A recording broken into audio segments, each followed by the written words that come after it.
இன்றே டவுன்லோட் செய்து உங்கள் ஃபேவரட் ஷோக்களை என்ஜாய் பண்ணுங்க. உமன் எம்பவர்மெண்ட்டுக்கு வேற எந்தெந்த வகையிலாம் வேலைக்கு செல்றது உதவுன்னு நினைக்கிறீங்க? சார் இப்போ நம்ம வேலைக்கு போகிறோம் அப்படின்னா நம்ம ஒரு சீட்டு போட்டு வைக்கலாம். ஒரு நகைக்கடையில் நம்ம நகைச்சீட்டு அந்த மாதிரி போட்டால் நம்மளுக்கு தனியாக வந்து ஒரு இண்டிபெண்டன்ஸ் கிடைக்கும். எப்படின்னா அவங்களோட மணியை நம்ம டிபெண்ட் பண்ண தேவையில்ல. இப்போ வரைக்கும் என் வீட்டில் எப்படி இருக்குன்னா, நான் ஓசி சோறு, நான் வேலைக்கு போகாத தண்டச்சோறு, அப்படி தான் எனக்கு பேரே வீட்டில் இருக்குது. யார் சொல்றா அப்படி? அப்படி என்னோட ஹஸ்பண்ட் சொல்கிறாங்க. எங்கள் மாமியார் கூட அப்படி சொல்ல மாட்டாங்க. ஓசி சோறுன்னு சொல்றாங்களா? ஓசி சோறு, தண்டச்சோறு. இப்போ காரில் வரும்போது கூட காலையிலேருந்து என்ன பண்ண, ஓசி சோறு தண்டச்சோறு என்ன பண்ணிட்டு இருந்த, அப்படிதான் கேட்பாங்க. யார் கேட்டா? என் ஹஸ்பண்ட் கேட்பாரு. வந்திருக்காப்லையா? அந்த சும்மாங்கிற எங்க வந்திருக்காப்ல? Mister Justin. மிஸ்டர் ஜஸ்டின் எங்க இருந்தாலும் மேடைக்கு வருவோம். வரும்போதே இப்படி வந்தா ஓட்டெல்லாம் இங்கே தான் போகும். ஆக்சுவலி குழந்தைங்களாம் பார்த்துட்டு இருக்கீங்க, பேக்கெல்லாம் சுமந்துட்டீங்க, ஆல் ஓகே. பட் வீட்டில் எதுவும் சும்மா தானே இருக்க, தண்டச்சோறு நீங்கள் கூப்பிடுறீங்கன்னு சொல்கிறாங்க. அதுக்கு நிறைய ரீசன் இருக்குது சார். அந்த ரீசன் இப்போ அடுக்க ஆரம்பிச்சேன்னா அப்படியே ரிவெஞ்ச் அங்கிட்டு திரும்பிடும். ஸ்கூல் 8:30 மணிக்குன்னு வச்சுக்கோங்களேன், 7:30 மணிக்கு எந்திரிப்பாங்க. நான் காலைல எழுந்திரிச்சு பையனை குளிப்பாட்டி ட்ரெஸ் பண்ணி விட்டு முடிஞ்சால் டிஃபன் கூட செஞ்சு கூட்டு போகணும். சொல்லுங்கள், ஏன்னா அந்த மாதிரி விஷயங்கள் இருக்கிறதுனால தான் சில நேரத்தில் கோவமாய் சும்மா தானே இருக்கிற, சும்மா ஓசிலே ஏதாவது வேலை பார்த்து என்ன சொல்ல தோணும் எனக்கு, இது ஓசிலே மொங்கடிக்க பார்க்குறியான்னு கேட்பேன். மந்த்லி ஆச்சுன்னா லேடிஸ்க்குலாம் என்ன ப்ராப்ளம் வரும்னு உங்களுக்கு தெரியும். ஸோ ஒரு பேடு வாங்கினா கூட நான் வந்து இவரை டிபெண்ட் பண்ணி இருக்கிறதா இருக்குது. உங்களுக்கு டைரெக்டாக ஓசி சோறு உங்களை எவ்வளோ காயப்படுத்துது இது? ரொம்பவே காயப்படுத்தும் சார், ரொம்பவே காயப்படுத்தும். என்னால் சொல்ல வார்த்தையே இருக்காது. இதனால் ஃபுல்லாக நான் 2 நாள் சாப்பிடாமல இருந்திருக்கேன். இவருக்கு தெரியாது அதெல்லாம். இன்னும் ஒரு விஷயம் என்னென்னா, என் தம்பிங்களுக்கு கூட என்னால் ஒரு 100 ரூபா இருந்தான்னு கொடுக்க முடியல. அவன் பர்த்டேக்கு ஒரு ஷர்ட், நான் வேலைக்கு போன காலத்துலலாம் என்னோட தம்பிக்கு எங்கள் அம்மா அப்பாக்கெலாம் நான் ட்ரெஸ் எடுத்து கொடுப்பேன். இப்போ எனக்கு அந்த மாதிரி சுச்சுவேஷனே கிடையாது சார். ட்ரெஸ் எடுத்து கொடுக்க முடியல. ஒரு ரிலேஷனுக்கு போய் எதுவும் ஒரு கவரில் வாங்கிட்டு போய் இந்தாங்கன்னு ஆசையாக கொடுக்க முடியல. எந்த ஒரு இதுவுமே இல்லை என்கிட்ட, சோர்ஸே கிடையாது எனக்கு. ஆக்சுவலாக அவங்க சைடில் ஏதாவது குறைபாடு இருக்கலாம், இல்லைன்னு சொல்ல, ஓகே, ஏதாவது ஒன்று இருந்திருக்கலாம். ஆனால் நம்ம சொல்லக்கூடிய வார்த்தை அவங்கள ரெஸ்பான்சிபிள் ஆக்கணுமே தவிர அவங்கள காயப்படுத்தி அவங்களுக்கு இன்னமும் கூட வழியை கொடுத்துடக்கூடாது. நீங்கள் சொல்லுத தண்ட சோறுன்னு சொல்லுவதோ ஓசி சோறுன்னு சொல்லுவதோ தவறான மீனிங், தவறான பொருள் போடக்கூடிய விஷயம். நான் அந்த மாதிரி வார்த்தையை பிரயோகப்படுத்துகிற அளவுக்கு நம்மளை வந்து ரொம்ப புஷ் பண்ணுறாங்க. அந்த இடத்துல வந்து நம்ம ஒரு டிப்ரெஷன் ஆகிட்டு நம்ம பேசுகிறோம். என்ன பண்ணாலும் நீங்கள் அந்த வேர்டு சொல்லக்கூடாது. இல்லை, நீங்கள் அந்த ஒரு வேர்டை பிடிச்சி உங்க தங்கச்சி இருக்காங்க, வீட்டுக்கு வாழ போயிருக்காங்க. அவங்க மாமியாரோ அவங்க வீட்டுக்காரோ ஓசி சோறுன்னு உங்க தங்கச்சியே ஒருத்தவங்க, அவங்க மாமியாரோ அவங்க வீட்டுக்காரோ ஓசி சோறு தண்ட சோறு சும்மா இருக்க வேலைக்கு போயிருந்தா அந்த மாதிரி சொல்ல மாட்டாங்க. இப்போ ஆப்போசிட்ல இருக்க லேடிஸை யாரையும் தண்ட சோறுன்னு ஒரு வார்த்தை சொல்ல முடியாது. ஏன்னா அவங்க வேலைக்கு போறாங்க. நான் வேலைக்கு போக பல வார்த்தையெல்லாம் வாங்குவோம் மேம். தண்ட சோறு மட்டும் இல்ல, நிறைய வேலைக்கு போனா மட்டும். இப்போ ஒரு வார்த்தை ஞாபகப்படுத்தி விட்டாங்க, அதையும் நான் சொல்லி விடுறேன். என்ன அன்னக்காவடின்னு சொல்லுவாங்க. ஏன்னா வீடு இல்லையா, சொந்த வீடு இல்லையா, அதனால் நீ ஒரு அன்னக்காவடி உனக்கு என்ன இருக்குது அப்படின்னு கேட்பாங்க. அதுக்கு என்ன சொல்லுவீங்க? நான் இதை எத்தனை தடவை அவள்கிட்ட பேச்சு வாங்கியிருக்கேன். அன்னக்காவடின்னு திட்டுவா. இதுக்கு நீங்கள் கேளுங்க அவள்கிட்ட. தண்டச்சோறு எவ்வளவு ஹாஷாக இருக்கோ அதை விட அன்னக்காவடி ஹாஷ் தானே. இப்போ அவர் குடும்பத்தானே ஓடுறாப்புல. நீ யோசிச்சு பார்த்தீங்கன்னா, அவங்க வேலைக்கு போகலைங்கப்போ அவங்க வீட்டில் இருக்காங்க, அவங்க எல்லாத்துக்கும் உங்ககிட்ட கையேந்தி நிற்கிறாங்கங்கப்போ அவங்க என்ன செய்வாங்கன்னா, மனது ரொம்ப இலகுவாக இருக்கும், நம்ம எல்லாத்துக்கும் நிற்கணும்னு.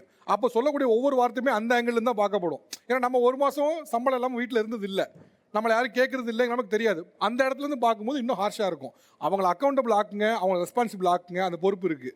ஆனால் இந்த வார்த்தை தவறானது. எப்படி உங்களை அன்னக்காவடின்னு சொன்னது தப்போ அதை விட அது ரொம்ப தப்பு. தயவுசெய்து மாற்றிக்கிங்க. இப்போ நீங்களாம் வேலைக்கு போயிட்டு இருக்கவங்க, நான் குடும்ப தலைவியாக மாறணும் அப்படின்னு நினைக்கிறீங்க, உங்களோட பாயிண்ட் என்ன சார்? 3 பாயிண்ட் சொன்னீங்க சார். சுயமரியாதை, அப்புறம் தனக்குன்னு அவங்க இண்டிபெண்ட்டாக இருக்கிற ஒரு விஷயம். இங்கே இருக்க எல்லாருமே இப்போ இங்கே வந்து உட்காந்துருக்கோன்னா அதுக்கு நிறைய ஜென்ரேஷன்ஸ் நிறைய கஷ்டப்பட்டிருக்காங்க, எங்களுக்கு புரியுது. நீங்கள் என்ன பண்ணுறீங்க? ஆக்சுவலாக ஐம் டாக்டர் சார். நீங்கள் டாக்டரை ப்ராக்டிஸ் பண்ணுறீங்களா? எஸ். அதை விட நினைக்கிறீங்களா? I love being a doctor, but still எனக்கு அதை விடணுன்ற தாட் ஏன் வருதுன்றதை நான் சொல்கிறேன். எங்கே ப்ராக்டிஸ் பண்ணுறீங்க? இங்கே சென்னை கார்பரேஷனில் ஒர்க் பண்ணுறேன் சார். Government doctor? ஆமாம். அதான் சார், இது ஆக்சுவலா இங்க இருக்கிறவங்க அந்த எக்ஸாக்ட் பாயிண்ட் ஏன் புரிஞ்சுக்கிறேன். பொதுவா கவர்மெண்ட் டாக்டர் ஆன போது ரொம்ப பிரஸ்டீஜா பாப்பாங்க, அது நிறைய பெர்க்ஸ் இருக்கு. ஆமா ஆமா, எனக்கு என்னோட வர்க் ரொம்ப பிடிக்கும் sir. Being a doctor is not easy.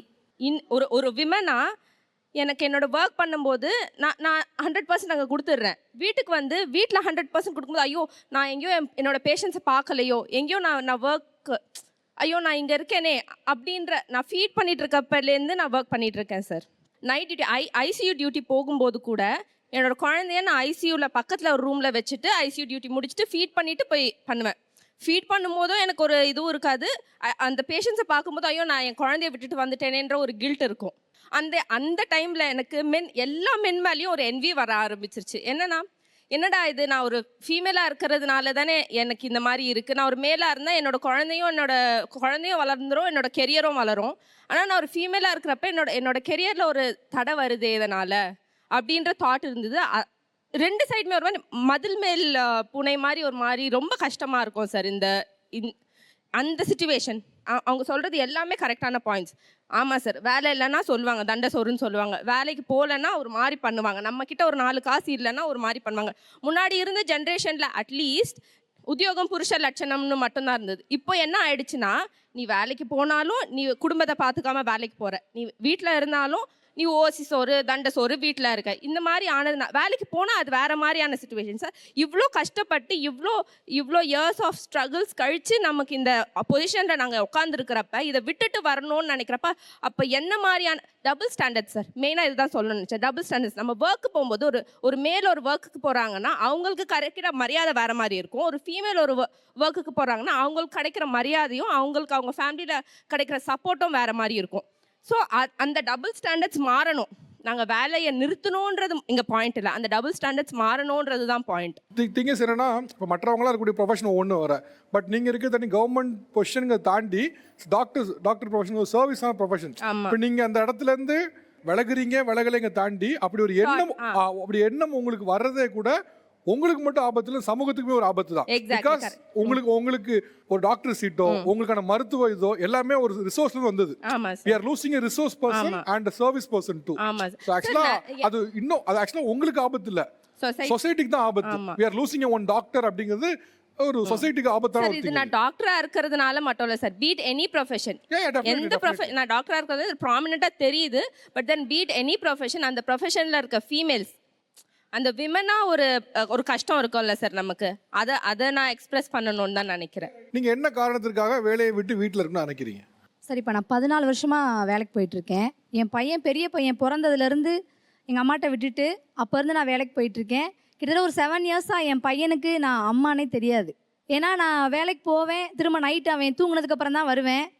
அப்போ வீட்டில் எப்படின்னா பெருசாக எங்கள் அம்மாவே அம்மான்னு கூப்பிடுவான். எங்கள் அம்மா என்ன திவ்யான்னு கூப்பிட்றதுனால ஒரு ஸ்டேஜுக்கு அப்புறம் வளர்ந்ததுக்கப்புறம் என்ன திவ்யான்னு கூப்பிடுவான்.